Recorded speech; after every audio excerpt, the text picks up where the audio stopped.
పౌర్ణమి సందర్భంగా రేపు నెల్లూరు స్వర్ణాల చెరువు వద్ద ఉన్న గణేష్ ఘాట్ లో జరగబోయే మహా కార్తీక దీపంకు ఏర్పాట్లను నెల్లూరు రూరల్ ఎమ్మెల్యే కోటమిరెడ్డి శ్రీధర్రెడ్డి పరిశీలించారు. ఈ సందర్భంగా ఆయన మాట్లాడుతూ సింహపురి కార్తీక సమితి ఆధ్వర్యంలో మహా కార్తీక దీపోత్సవం నెల్లూరు గ్రామ దేవత ఇరుకరుడు పరమేశ్వరి అమ్మవారి దేవాలయం సమీపంలో గణేష్ ఘాట్ వద్ద మహా అద్భుతంగా జరుగుతోందని, శివనామ స్మరణతో ఉదయం నుండి మహాశివునికి అభిషేకాలు, పూజలు, సాయంత్రం 5 గంటలకు మహిళలచే శోభాయాత్ర, సాయంత్రం 6 గంటలకు హరిద్వార్లో గంగా హారతినిచ్చే అర్చకులచే ఇక్కడ గంగా హారతి, అనంతరం స్వర్ణాల చెరువులో పడవలతో శివాకృతి తదితర కార్యక్రమాలు ఉండబోతున్నాయని, ఎంతో అద్భుతంగా జరిగే ఈ కార్యక్రమాలకు భక్తులందరూ హాజరు కావాలని ఆయన కోరారు.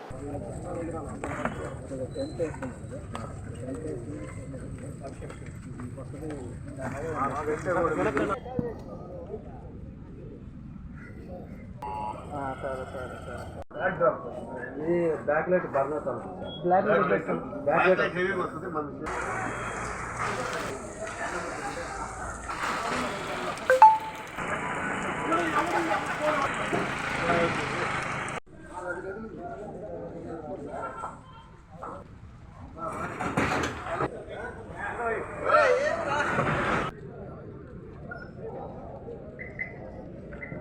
సింహపురి కార్తీక దీపోత్సవ సమితి ఆధ్వర్యంలో రేపు మహాకార్తీక దీపోత్సవం నెల్లూరు గ్రామ దేవత ఇరుకడల పరమేశ్వరి అమ్మవారి పాదాల చెంత గణేష్ ఘాట్లో రేపు జరిగే మహాకార్తీక దీపోత్సవం అద్భుతం, మహాద్భుతం, చూడ చక్కని ఆధ్యాత్మిక కార్యక్రమం.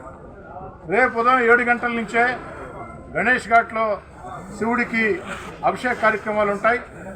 రేపు సాయంకాలం 5 గంటలకి వేలాది మంది మహిళలు ఏదైతే ఈ గణేష్ ఘాట్లో హర హర మహాదేవ్, శంభో శంకర్ అంటూ భక్తి శ్రద్ధలతో, నిష్ఠాగరిష్టలతో శోభాయాత్ర. రేపు సాయంత్రం 6 గంటలకి గంగాహారతి. ఆ గంగాహారతి కార్యక్రమం హరిద్వార్ నుంచి వచ్చే అర్చకులు, ప్రత్యేకంగా విచ్చేసే అర్చకులు సింహపురి కార్తీక దీపోత్సవ సమితి ఆధ్వర్యంలో సాగే ఆ గంగాహారతి, హరిద్వార్ నుంచి విచ్చేసే అర్చకులు పవిత్ర గంగాహారతి, గంగమ్మ తల్లికి జయంతు పవిత్ర గంగాహారతి.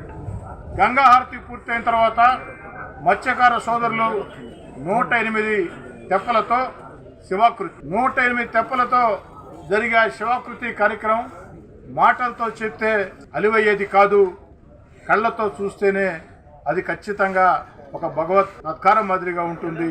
ఖచ్చితంగా రేపు జరిగే మహాకార్తీక దీపోత్సవం అన్నిటికీ మించి పవిత్ర గంగా నదితో సహా దేశంలో ఉండే అనేక పుణ్యనదుల పవిత్ర జలాలు డ్రోన్ల ద్వారా వచ్చే భక్తుల మీద రేపు సాయంత్రం 5 గంటల నుంచి ఇక్కడికి వచ్చేసే భక్తుల మీద ఆ డ్రోన్ల ద్వారా ఆ యొక్క గంగా జలంతో పాటు దేశంలో ఉండే అన్ని పుణ్యనదుల జలాలు, ఆ యొక్క గంగాహారతి రేపు సాయంత్రం 6 గంటలకి, రేపు సాయంత్రం 5 గంటలకి మహిళల శోభాయాత్ర, 7 గంటలకి 108 తెప్పలతో శివాకృతి, ఆ యొక్క డ్రోన్ల ద్వారా పవిత్ర గంగా జలాల అన్ని పుణ్యనదుల జలాల సంరక్షణ.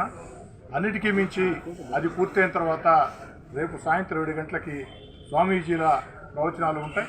మరీ ముఖ్యంగా గంగాధర శాస్త్రి గారు భగవద్గీత పారాయణం, ఆ యొక్క భగవద్గీత శ్లోకాలు ఎంత చక్కగా ఉంటాయో మనం బయట వింటూ ఉంటాం, బయట చూస్తూ ఉంటాం. అలాంటి గంగాధర శాస్త్రి గారు ఈ యొక్క మహాకార్తీక దీపోత్సవ సందర్భంగా సింహపురి కార్తీక దీపోత్సవ ఆహ్వానం మేరకి రేపు నెల్లూరుకే విచ్చేస్తున్నారు. రేపు సాయంత్రం గణేష్ ఘాట్లో 7 గంటలకి గంగాధర శాస్త్రి గారి ఆ యొక్క ప్రవచనాలు ఉంటాయి.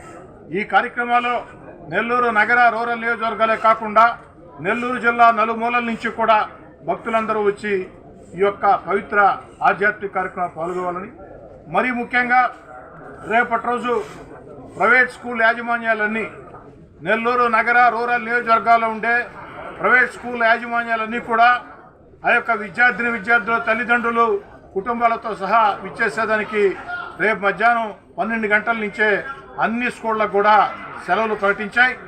వారి బిడ్డలు కానీ కుటుంబాలతో సహా ఈ యొక్క గణేష్ ఘాట్ ఇచ్చేసి ఈ యొక్క మహాకార్తీక దీపోత్సవంలో పాల్గొవాలని చెప్పని ఆ యొక్క పవిత్ర గంగాహారతి, మహిళల శోభాయాత్ర, 108 తెప్పలతో శివాకృతి ఆ యొక్క డ్రోన్ల ద్వారా పుణ్యనదుల జల సంరక్షణలో పాల్గొవాలని గంగాధర శాస్త్రి గారి ప్రవచనం వినాలని చెప్పని వివిధ పుణ్యక్షేత్రాలు.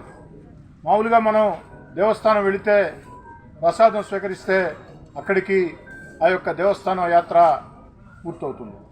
రేపటి రోజు నెల్లూరు జిల్లాలో ఉండే అనేక పుణ్యక్షేత్రాల ప్రసాదాలని ప్రత్యేకంగా ఇక్కడ భక్తుల కోసం వితరణ చేయడం జరుగుతుంది. అదేవిధంగా పెద్దలు కుమారస్వామి రెడ్డి గారు కూడా ఈ యొక్క మహాకార్తీక దీపోత్సవానికి వారు కూడా సొంతంగా ఆ యొక్క ప్రసాదాన్ని పంపిణీ చేయడం జరుగుతుంది. నెల్లూరు జిల్లాలో ఉండే వివిధ పుణ్యక్షేత్రాల ప్రసాదాలను కూడా భక్తులకి వితరణ చేయడం జరుగుతుంది.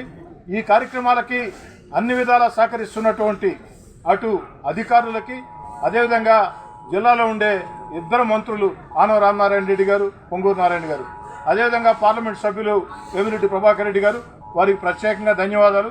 అదేవిధంగా రేపటి కార్యక్రమానికి స్వయంగా భారత మాజీ ఉపరాష్ట్రపతి వెంకయ్యనాయుడు గారే పాల్గొల్సి ఉంది. కానీ కొన్ని కారణాల వల్ల వారు రాలేక వారి సతీమణి ఉషమ్మ గారిని ఈ కార్యక్రమానికి ప్రత్యేక అతిథిగా పంపిస్తూ ఉన్నారు. అందరూ కూడా భక్తులందరూ కూడా ఇదే ఆహ్వానం.